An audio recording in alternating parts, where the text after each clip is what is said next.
The TeachPitch podcast.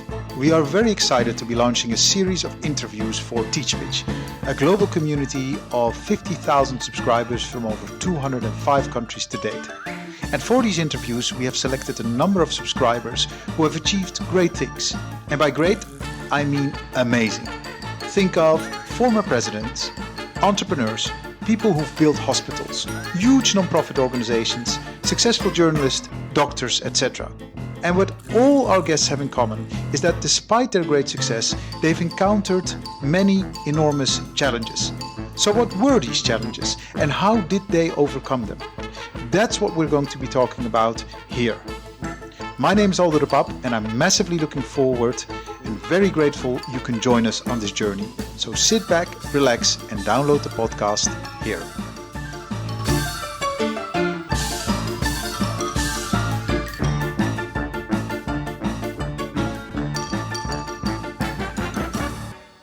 When you're an introvert, trying to have an impact on the world whilst also, allowing for your introversion, I think is a tough balancing act. The world isn't particularly kind to introverts, and actually the education system isn't.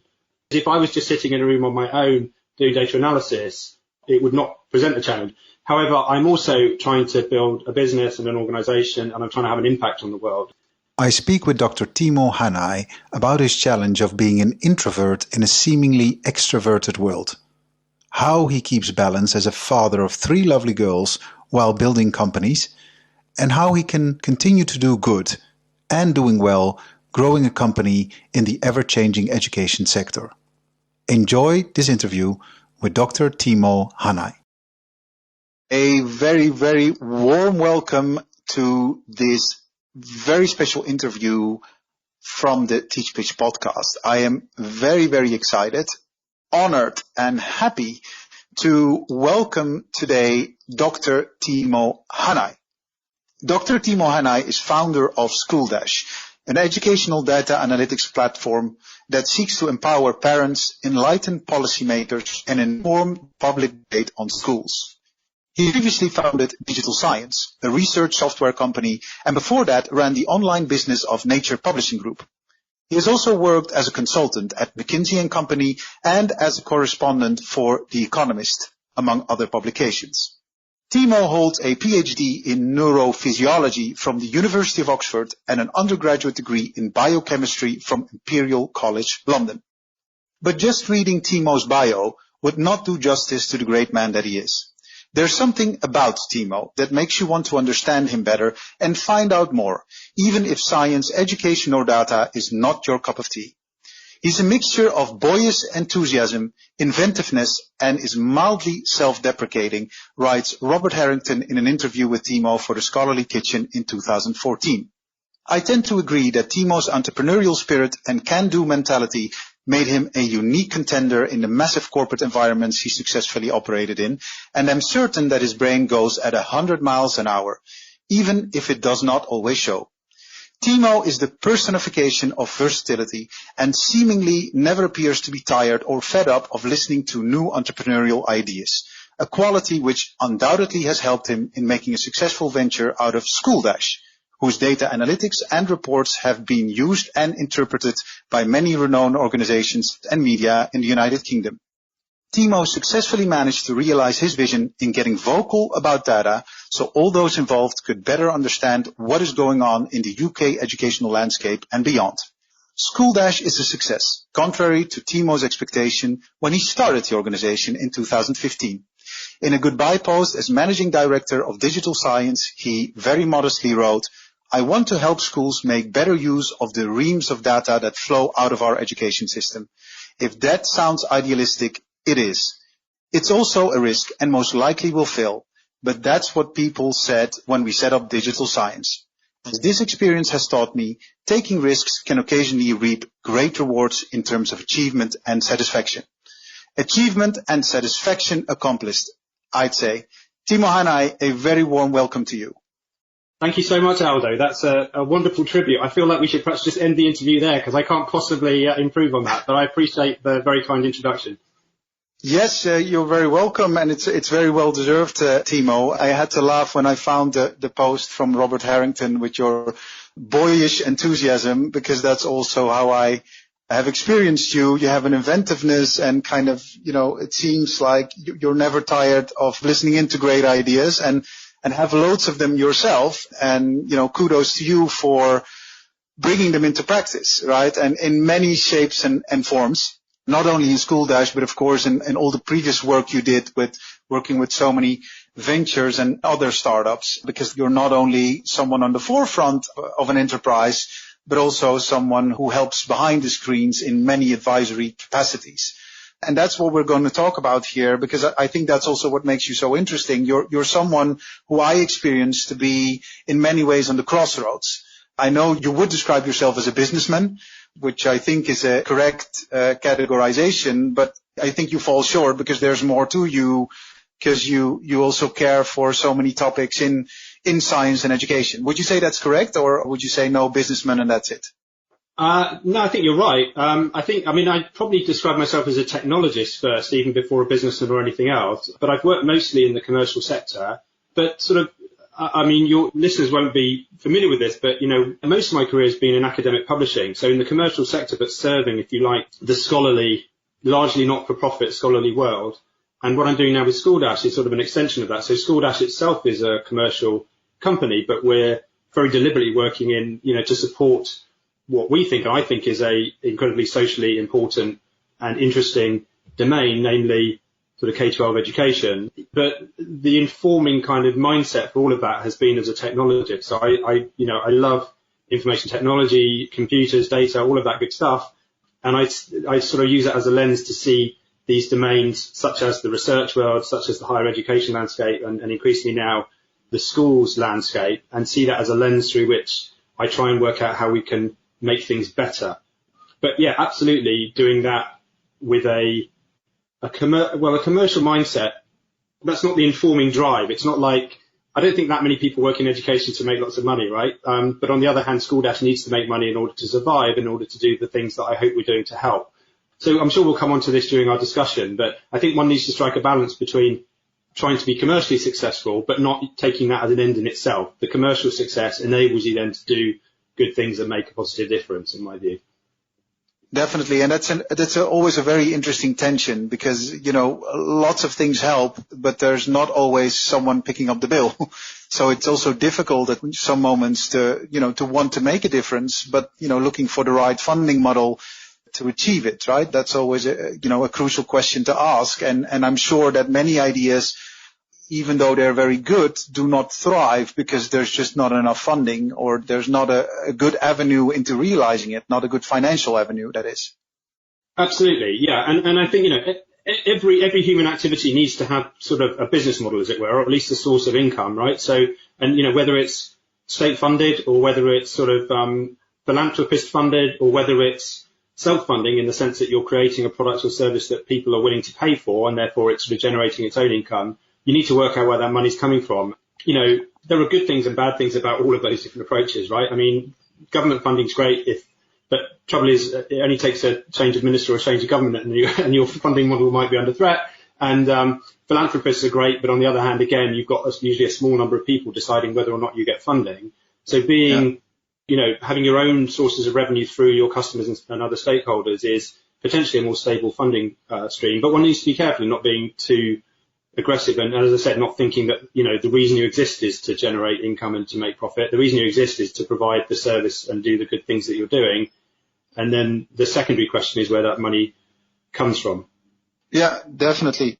I want to go back to your previous, observation that you prefer to be, referred to as a technologist. And that there's, that basically inherent to being a technologist is the passion for data. Because data, plays a crucial role in your professional life, I'd say. Is that correct? Absolutely, yeah.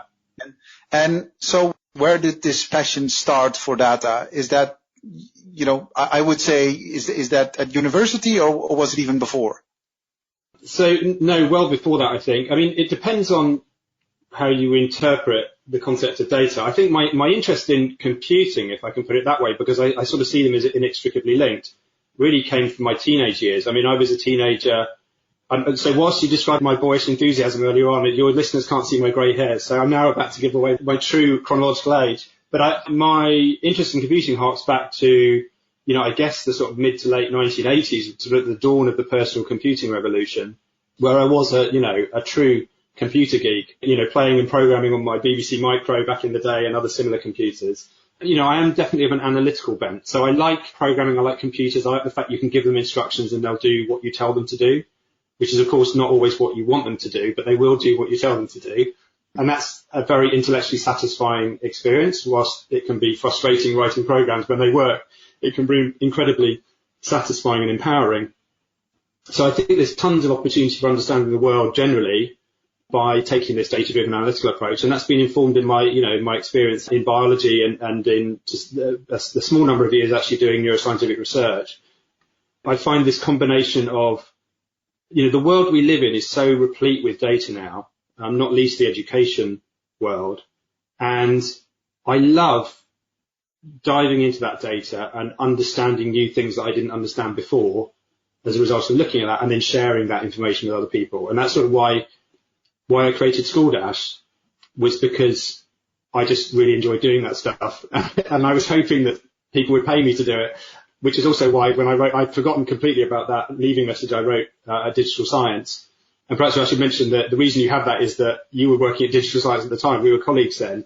Correct. And perhaps the reason I thought it might not work is because I sort of felt it was presumptuous of me to believe that just because I enjoyed doing it, that necessarily anyone would necessarily pay me in order to do it. But thankfully there are people who are interested in the same things and are happy to support this self-indulgent activity of mine. Yeah, and I think it speaks to, when you wrote that, going back to, to that specific blog whereby you say, well, I'm doing this, I'm taking a leap, I don't know where it's going to end, that you put your mind to it. You started building something and, of course, that's not without its challenges. And that's also what we want to talk about here. It's like, your journey from working for, big companies, big academic publishers and being a strategy consultant at McKinsey. So you've worn many hats. And then in 2015, you decide, well, that's it. I'm going to start my own data analytics company, serving the education sector. I think that's a very brave decision, but then also, the challenges along the way. I think that's an interesting angle that, I was keen to talk more with you about, because I think that doesn't go without its struggles. That's a journey, and a journey that's been, 6 years for you, and, a successful one, right? And, overall, and I think that's great. That's something to celebrate and something to congratulate you for. So I worked it in your introduction, just to give it back to you as well, to mirror. It's like, here's what you said when you left. And here's where we are today. So, good on you. That's great for doing it. Speaking about challenges, because you've given us 3 and you basically already hinted towards it. You said you were always in love with data, analyzing data, working on data, computing of data, but you've written down as a challenge in achieving success and, potentially working with data or working at SchoolDash, that you are an introvert. Because I would say, someone who's introverted might like data a lot, which could be right. So where's the challenge? It's my question. Yeah, no, that's a great question. And I think it's worth people these days tend to distinguish between being an introvert and being shy as 2 sort of distinct things. I would actually consider myself to be both, in the sense that I do feel awkward in social situations, particularly where there's lots of people and I don't know them well. And I do consider myself to be introvert in the sense that, yes, I find it emotionally, sort of psychologically draining to be with lots of other people. Whilst I should say that doesn't mean I don't believe that I'm misanthropic. It's like I love people. I just find it really draining to be with a lot of them, for a long period of time. And I'm quite happy, as you just implied there, sort of diving into data and spending hours on end, sort of, trying to unpick it and understand what's going on. So why is that a challenge? That's a challenge because if I was just sitting in a room on my own doing data analysis, it would not present a challenge, which I think is what you implied in your question. However, I'm also trying to build a business and an organization, and I'm trying to have an impact on the world. And I think when you're an introvert, trying to have an impact on the world whilst also, allowing for your introversion, I think is a tough balancing act.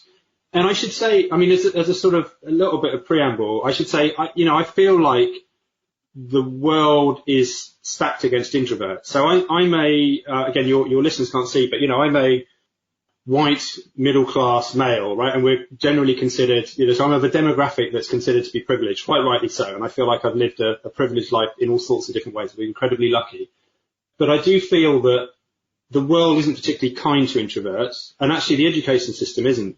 And I speak as someone who was painfully introvert as a child and particularly as a teenager, and have sort of learned as I got older to sort of come out of my shell more. But I also see it in my own kids. My own kids are, I think, all of them relatively introverted. And I think the education system isn't kind to introverts, I believe. And I can give all sorts of anecdotes about that. And I think the best excuse you can make for that is the world outside education is also not particularly kind to introverts. And maybe it's good training, therefore, although I would argue against that. I do think it's hard, and I think it's hard. To give you a couple of reasons. One is when you're building an organization, and SchoolDash, we have a very small number of people working at SchoolDash, so in a way it's less of a challenge. Back when I founded and ran Digital Science, which was a spin-off business from Nature Publishing Group, the big science publisher, and was creating software and data services for universities and other research institutions. That started off with me in 2010, at the beginning of 2010, that was me sitting in a room on my own, and I had to build this business. I told Nature that I was going to build this business, and I had to go away and do it. And for me, personally, the easiest setup would be for me to continue just to sit in a room on my own and work on it, right? But that clearly was not going to happen. I was not going to be able to build a big business that way. So I had to articulate a vision for what this was doing, create, a business plan, and go and speak with lots and lots of people, from internal people who are helping to fund it and support us in other ways, to external people who we might be able to hire, or we might be able to invest in their ideas or their nascent businesses, to potential customers and other stakeholders. It involved giving conference speeches, it involved all sorts of things. And these days with SchoolDash, it's a similar situation. We have a much smaller staff, and a lot of it is driven by computers, and a lot of it's automated, so that helps. But I still need to work with a large number of other people, and in particular, I need to spread the word about what we're doing. We need to put out the results of our analysis. And we do quite a lot of work with the media. So, BBC, The Guardian, The Economist, and trade media like TES and Schools Week, those kinds of organisations. So we do a lot of work with them. We get quite a lot of coverage with them. I've done, kind of TV and radio interviews, that kind of thing. I don't remotely enjoy that attention. The attention in and of itself is almost physically painful to me. I find it extremely difficult. I definitely can't listen to interviews of me. And I find it extremely difficult to read media coverage of our work, even when I know it's positive, because someone's told me it's positive. I usually have to wait at least a few days before I read it properly, because I find it incredibly, almost physically painful, because it just feels like everyone's reading this and everyone's paying attention to SchoolDash and paying attention to me, and I've been quoted and they've used my name, and oh my God, and so I find that incredibly difficult. And I think, but you've got to kind of overcome it. And I'm happy to talk a bit about what we can overcome it. And I think introversion certainly has its strengths as well, which I can talk about, but it's a painful process. I did not get into this business in order for people to pay attention to me, and yet I have to have them pay attention if we're going to have an impact on the world. Yeah. Well, I think you raise a very funny contradiction, because it's a conscious decision of you to start your own company, or, to work with technology companies who are starting off.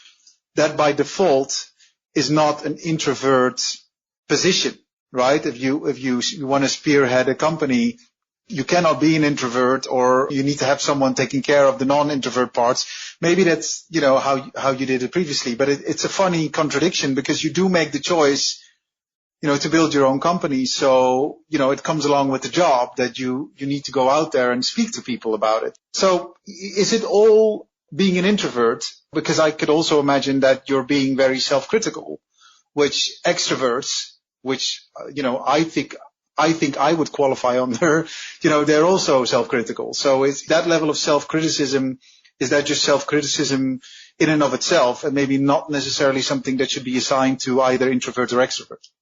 Yeah, maybe. I think, so first of all, I think I would draw a distinction between being an introvert and wanting to have a positive impact on the world. I think those two are kind of, in my technical jargon, I would call orthogonal concepts. In other words, it's perfectly possible to be an introvert and want to have an impact on the world, and to look at the world and in a sense have a delusions of grandeur to say the world is imperfect and I think I can make it better and I want to make it better.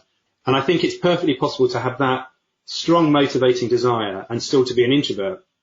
But coming to your point about, kind of being self-critical, I do think introversion can be quite useful because I consider myself an introvert. I try and to channel it in what I consider to be productive directions. And there are two things specifically that I would point to. One actually has to do with being self-critical. And you may disagree with me on this. As an extrovert, you can tell me that I'm being bigoted. I feel like I really put an immense amount of thought and effort when I have to do anything in public. And the listeners of this podcast can be judges of whether or not I'm effective in sort of public fora. But if I give a talk, I will generally put a great deal of time and attention into the slides and exactly what I'm going to say. And because I'm just so utterly petrified of screwing up and doing so in public. That doesn't mean it always goes well. On the contrary, I'd say I probably had like a 50% success rate in terms of whether I thought something went particularly well or just like mediocre or even poorly. And I will think about things and I will reflect on them afterwards if they didn't go well. A painful experience, but also an educational experience, no pun intended. So I do think that introversion can be channeled in that good way. The other way in which I think it can be beneficial, this may not be exactly introversion, but I think it often comes with introversion, is because I don't particularly welcome people paying lots of attention to me, I'm really genuinely not keen on taking the credit all the time for anything. So I absolutely have no trouble deflecting credit because in large part that also deflects attention. And I don't feel like that's ever been to my detriment in terms of my career opportunities and, success or otherwise in what I've done. On the contrary, people who work closely with you, they always know who's contributed to what and, what Timo did and what Aldo actually did. And, Timo was just taking credit for it or whatever. And so I feel like I have no trouble deflecting credit for things. And therefore, and I think that helps you as a manager. I think that helps you get good people. I think it helps you to motivate people. I think it helps to create a good team dynamic if you're willing to take the blame but to deflect the credit. That's where my introvert comes in. But you tell me, if you think I'm being unfair to extroverts, you have to tell me because I'm in defense of introverts here, obviously. Well, first of all, as an ambassador for the extroverts, I would say you're not a bigot at all. I mean, I would experience kind of a public speaking opportunity as a learning moment, and I would do my utmost, to convey myself in the best way possible. But if it doesn't happen, then I don't think I'd be as self-critical to say, well, that's all my fault. Or it wouldn't linger. I wouldn't take it with me for the next days to come. I would say, well, this is a good learning experience. It didn't work out exactly the way that I wanted it to, but we move on. So I'd say I would be quicker in shaking that off my shoulders, dusting myself off and moving on again. So I think that, again, I'm not an expert, but I would say that that's where there's a difference between how you would approach it and how I would approach it. The credit part, I think very well so. I don't think, taking credit for something is something that, or attention, kind of not wanting to get attention. I think, as an extrovert, I very much agree with your approach because I think it's always a team effort that makes something a success. It's identifying the right people, involving those people in the right way, and, making sure that the ship sails out, so to say, so you can realize something successful.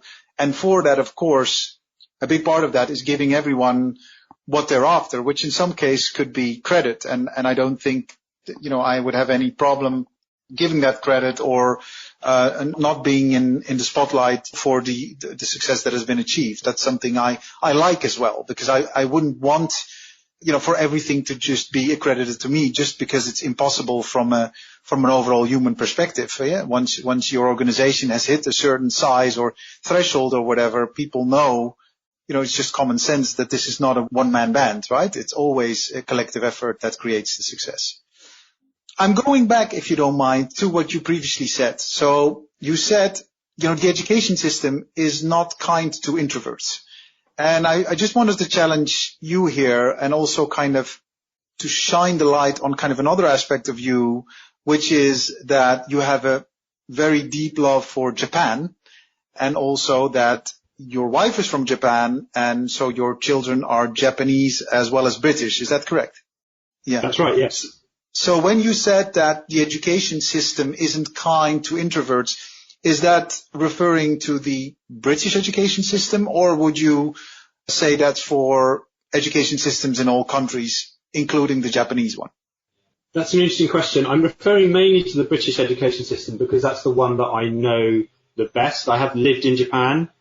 My kids have briefly attended school in Japan, and we have relatives in Japan, including children who are attending school. So I know something about the Japanese education system. I would say the British and the Western education system is probably less kind to introverts than the Japanese and more generally the Eastern education system, although that's more because the Japanese education system tends to be a little bit more formulaic and a bit more kind of run on rails rather than allowing more freeform modes of expression and learning. I mean, many people believe that the British education system is too rigid, and I probably agree with them, but the Japanese education system is certainly more rigid than the British one. So I think it's more of an issue in the British education system. And I mean, it comes from, very simple things around, needing to do, for example, class activities that require, very simple things, right, that probably seem unintimidating for the vast majority of people, right? Like just speaking up in class. I found that incredibly painful when I was at school, and I know my kids by and large do as well. I know because I speak with their teachers about it. And I think, at some level they need to learn to do that, and that's fine. And I learned to do it, and that was fine. But, I have personal experience of cases in which, pupils are in effect sort of downgraded in terms of how they appear to be doing, or indeed in their level of effort, because they're not engaging, and they're not engaging primarily because they're just introverted and they feel incredibly uncomfortable engaging in a relatively large group setting. And we don't really do very much at all to sort of mitigate that or to cater for that. So if you're not speaking up in class, you're deemed to be doing less well, or certainly putting in less effort than if you do speak up in class. And at one level, that's completely understandable. Like if you don't speak up in class, A, you're not contributing, and B, how on earth does the teacher know whether or not you've understood what you're being taught? On the other hand, I completely identify with and have personally experienced, the situation of understanding what's going on, feeling like I have something to contribute, but feeling utterly unable to do so in the, relatively large group setting. I don't know. I see very little evidence from my own experience and from my kids' experience that the education system recognises the particular challenges of introverted people. I see almost no discussion about it, actually. I mean, there are lots of discussions quite rightly around gender disparities and ethnic disparities and disparities based on socioeconomic level and all of that kind of stuff. And there is obviously quite a bit of discussion about different learning styles. I just think it's really interesting and perhaps unfortunate that there's, in my experience, almost no discussion about how the education system caters for introverts versus extroverts. And, whatever the exact percentage is, it's certainly a very large number of kids. If you add them all up, there's a very large number of kids who are introverted. And is the education system doing the best it can for them? My personal view is no. I don't pretend to be an expert on it. It's just something I've experienced at first hand. So that might be a next assignment for SchoolDash, perhaps, to kind of expose the data. If there are I'd love for there to be data collected on this thing. We have no data on there. This is one of the issues, right? Is we don't have any. Yeah. We have data about all kinds of different pupil attributes and therefore how they affect attainment and so forth. But we have there's no data. I mean, I'm sure academic studies have been done on it, but there's certainly no routinely gathered data on different personality types, for example, and how that affects how kids are doing. Yeah. Speaking of kids, so you're a father, and you mentioned it before, to 3 lovely daughters. And as a second challenge in your entrepreneurial path, you mentioned that being a dad can be a challenge from time to time as well. Explain yourself. Explain myself. Right. And being my kid is also a challenge, I should acknowledge, in the absence of the aforementioned kids. It swings both ways. And this is not actually particularly to criticise my kids. This is more to say, I think what is a particular challenge is when other people rely on you. Yeah. And I think kids are a very extreme example of that, right? So whatever we do in life, and when we set up companies or whatever we do, there are other people that rely on us. There are colleagues, there are customers, there are investors, there are spouses. And I guess in some ways, I'm taking kids and my own kids as an extreme example of other human beings that rely on me and how do you take into account their interests, right? So one of my great challenges, as you may have gathered already, is that I tend to be quite kind of obsessive about things. So if I'm doing a piece of work or I think it's something that's particularly interesting or worthwhile, I will happily spend, like 18 hours a day doing that stuff, just grabbing a brief bite of the food and then, going to sleep and then waking up and starting again.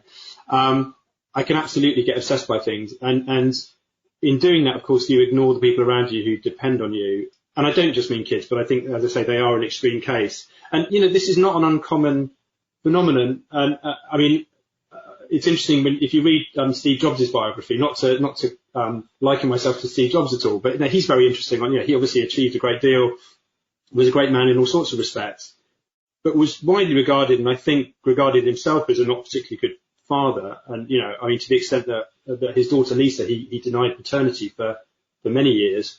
But he also makes a comment in his official biography. He makes a comment about, that he wasn't there for them, because he was off busy doing his Apple stuff and his Pixar stuff and all the other good stuff he was doing that he's famous for, but he wasn't there for his kids. And I think it's a constant struggle to get the balance right between wanting, if you're on a mission to try and do something good for the world and try and build a business, it's a constant struggle to strike the right balance between the other stakeholders in your life, as it were, particularly your spouse and your kids.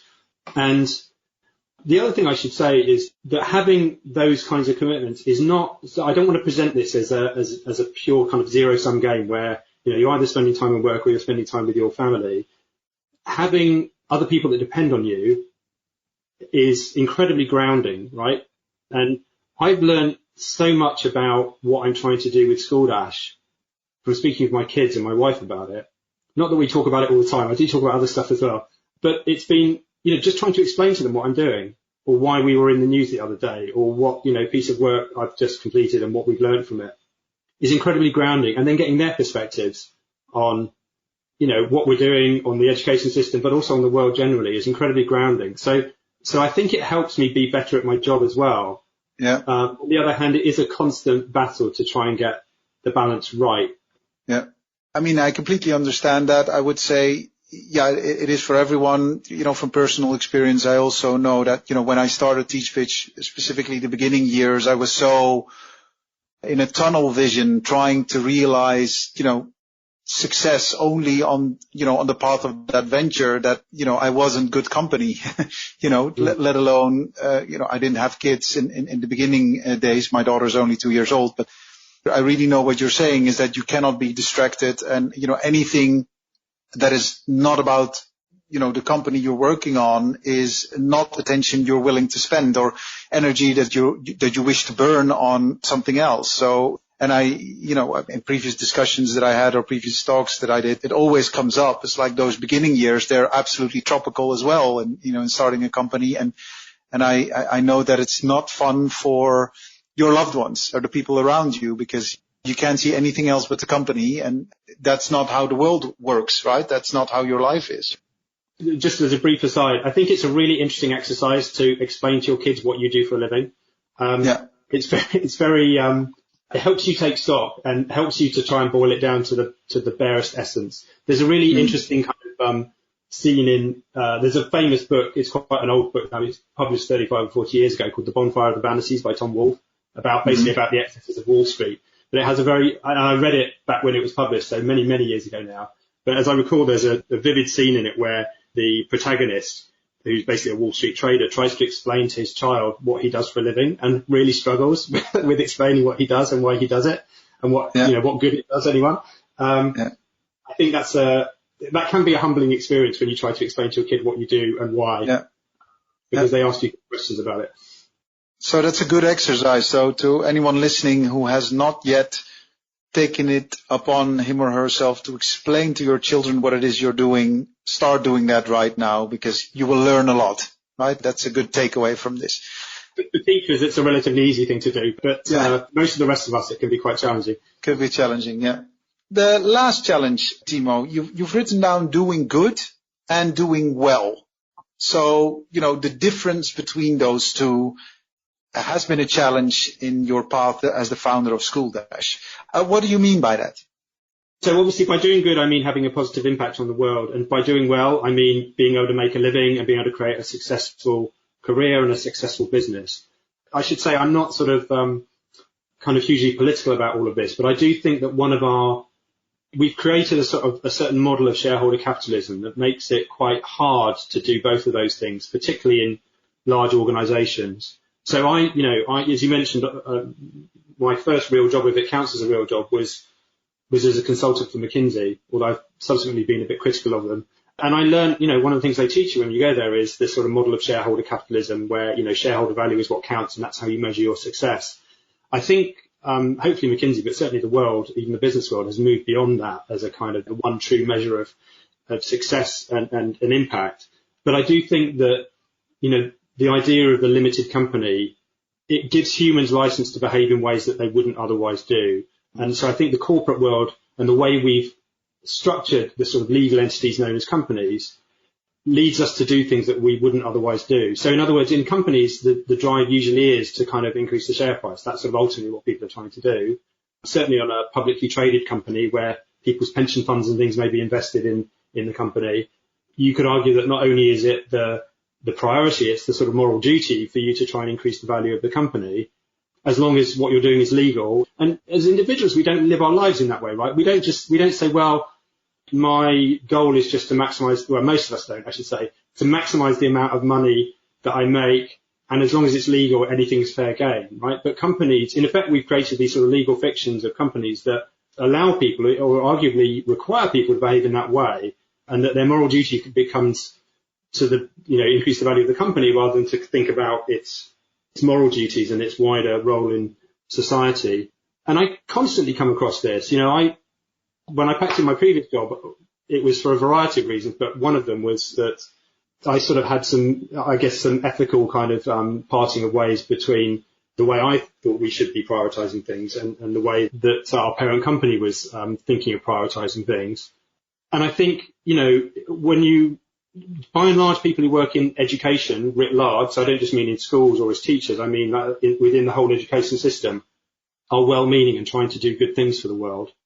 But, if you have investors, for example, they have a stake in what you're doing and you're answerable to them, not just to your other stakeholders or your own moral conscience. As I said earlier, I consider myself to be a technologist, and I have lots of friends in big technology companies I've been familiar with since long before they were big technology companies. So, the likes of Google and Facebook and, and Twitter and all sorts of things. I came across these companies when they were small and relatively unknown, and the founders and the other staff were incredibly idealistic. And I think we've seen that actually they can have perverse and adverse consequences in the world as well, even if they're well-meaning.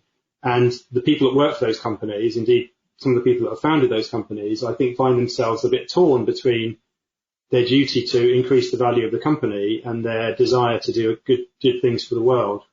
So I think it's a constant source of struggle. One of the reasons why I founded SchoolDash and one of the reasons why I've so far retained complete ownership over it is precisely because I don't want to be in the position of having to make that trade-off. I would rather bootstrap the business, not take external investment, and not sort of compromise what I consider to be my own moral principles, which are not necessarily like definitively good. They're just my principles. And partly as a result of that, we do too much pro bono work, more than we can justify, certainly on purely commercial grounds. But also we're involved in lots of interesting things that I think we should be involved in that aren't strictly commercially kind of, driven. But I think for anyone who's worked in the commercial realm for any length of time, it's a constant struggle. And it's partly because the way shareholder capitalism is set up means that it's very hard you have to make these trade-offs. They're not inherent in the system. It's hard to strike the right balance.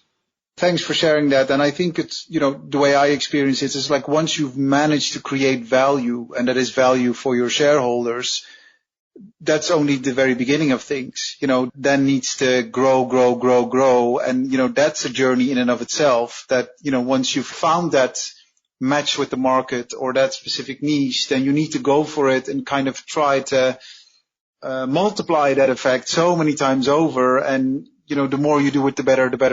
But that doesn't go without the struggle of, the original reason why you started this, and that you have created value, but were you thinking of bringing it to, that level of scale? And why is it that you're bringing it to that level of scale, which at the end of the day is no other reason than, profit? And, I understand what the tension is here because, the profitability and scalability is not all there is to a company or to an organization. And, that's a good insight to share. Yeah, often we do need to make those trade-offs, and I would like to have it both ways. And I think what your point is very well taken, which is that the making the money is the means to an end. It's not the end in itself, or at least it shouldn't be the end in itself. It's like, why do I have a car? It's in order to put petrol in it, or these days in order to charge it with electricity. No, you do that because then that enables you to go somewhere, enables you to go on a journey, but enables you to do something in the world. And similarly, creating revenue streams, creating a profitable business is not an end in itself. It's the fuel that allows you then to go on and do good things. You need to get those two things the right way around. The profitability, the means to the end, not the end in itself. Yeah, I 100% hear you, and thanks for sharing that. And also good for you for saying, I want to run my own show. So with SchoolDash, I'm the only owner, and, I do it the way I do it, and I don't want to be subject to anyone else in that decision-making process. So it should give you an enormous amount of freedom, as well. Yeah, and I have to say that, in the future that might change. It's not like I'm absolutist about it. And there are certainly plenty of companies, Teachfish included, I'm sure, who have investors and are highly ethical and socially aware. 100%, yeah. Thanks so much, Timo. This is really great. Thank you for sharing these insights. We're almost at the end of the interview, but before we close, I have two more questions that I ask all of our guests. So question number one is, you've got an idea of what we're trying to achieve here when we're talking about challenges, when we're talking about people who've realized, great projects in any sector. Who more do you think we should talk to? Oh, blimey, there's so many people. The reason why I asked this question is because I was hoping you would mention someone you admire. So if you were to be doing a podcast, who would you want to talk to about the challenges he or she or they have encountered? Because I know so many interesting people that I feel like bad about picking one or two. I mean, apart from you, Aldo, I assume that you're kind of, blimey, that's such a tough one. That'd be a weird interview, me interviewing myself. Well, we could turn the tables and I could interview you one day, Aldo. Okay. I think, so I'll tell you someone who's really interesting in this general space, who I haven't spoken with for a little while, but Matt Hood, who's the head of Oak National Academy, is a really interesting guy. We've recently been doing some work with them, and I find we've been very, very involved as SchoolDash in the whole kind of response to an understanding of the pandemic and the effect it's had on the education system.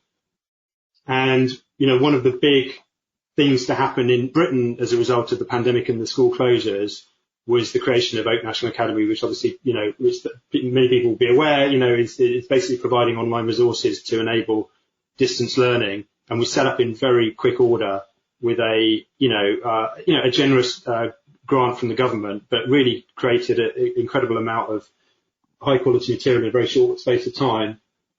And Matt, I knew before he set up Oak, and is a very, very interesting guy in education generally. And he's sort of a teacher with an entrepreneurial bent, if you like, and he's a very interesting guy. So maybe I'd pick him, but there were like a couple of dozen more that I could have picked on. So we'll get back to you for a short list. No, it's a joke. I mean, again, the reason why we ask is like, if you were to do a podcast series, who would you want to interview? I think that's a better way of phrasing the question rather than putting you on the spot. Like, who should we talk to? It's more like, who would you talk to? And it's a great question. Don't get me wrong, but yeah, Matt would be a great example. But there are plenty more where we came from. So Matt Hood of the National Academy. And then the next question and last question is, what are you reading at the moment? Or is there any recommendations you would like to share with our audience about, a book you've read that has inspired you, or that you'd say, go for that because I learned a lot from it? So I must confess, I don't read that many books now. I read a lot of online content, essays and so forth. But I'll tell you the book I am reading at the moment in a minute, but it has almost nothing to do with what we've been talking about. But one online publication that I would mention that I read avidly is Aeon, which people may be familiar with, AEON. I happen to know one of the editors there, but I'm not recommending it. In fact, I'm having dinner with him this evening, but I'm not recommending it because of that. I'm a reader long since before he became an editor there. It's fabulous. It takes a wide look at the world through the eyes of various domain experts and interesting thinkers, and includes lots of things that are relevant to technology, to education, to society at large, and just to understanding the human condition. So I really recommend that. That's not a book. That was a cop-out. The book I'm reading right now is actually Ulysses by James Joyce. And so, oh, goodness. And I have a long-standing obsession with that book. And so I started reading it again, and I decided I'm going to read 3 pages a day, which will basically take me more or less a year to read the whole book. So I'm not a brilliant book reader, but I completely love that book, and I won't go into why I love it, but let's just say that the whole subtext has to do with the pains, but also the pleasures of life, and the importance of generosity and open-mindedness in being a good human being. And I could do a whole nother interview on that subject alone, but it's a fabulous book. Whilst being famously impenetrable, I think that's an unfair characterization of it. And it's a wonderful, wonderful book. So because Bloomsday was a week ago, I started reading it again and aim to finish it before the end of the year. And that's about I no doubt will read other geekier books and books about education and all of that kind of stuff. But that's the one I'm currently engaged in. Wonderful. So Eon, so is it a website? Yeah, it is. So it's eon.co.co, I believe, is the website. It's free to access. So aeon.co. If you go there, they have lots and lots of interesting articles there. I read that avidly every week, among many other things, but it's one of my favourite reads. Nice. Well, thank you for sharing. And then Ulysses by James Joyce. Indeed, bit of a heavy read, and only for the brave of heart. So good for you for trying Ulysses. And let's talk at the end of this year how you're doing there, because we definitely need a follow-on conversation at Timo. Thank you for everything you've done, for all you've passed on to me as your colleague at Digital Science, but also for building SchoolDash and leading the way by example. If people want to visit SchoolDash, go to schooldash.com. I'm sure we'll be hearing plenty more of Timo and SchoolDash, so keep an eye out for any kind of research publications around education and data and how these data should come together. Keep an eye out for Timo Hannay. Timo, thank you very much. Thanks so much, Aldo. And I promise if SchoolDash has a podcast, you'll be the first guest. I'll take you up on that. Thanks a lot, Aldo. Bye.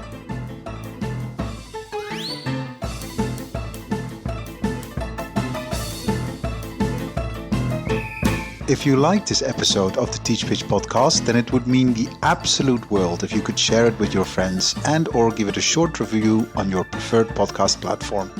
The more you share your ideas about these interviews, the more people will find out about them. So do let us know what you think. We'd be very, very grateful. Special thanks to Kevin MacLeod for our beautiful theme music, Le Grand Chase. This podcast was produced and edited by Natalie Piles. Project coordination by Inva Cheney.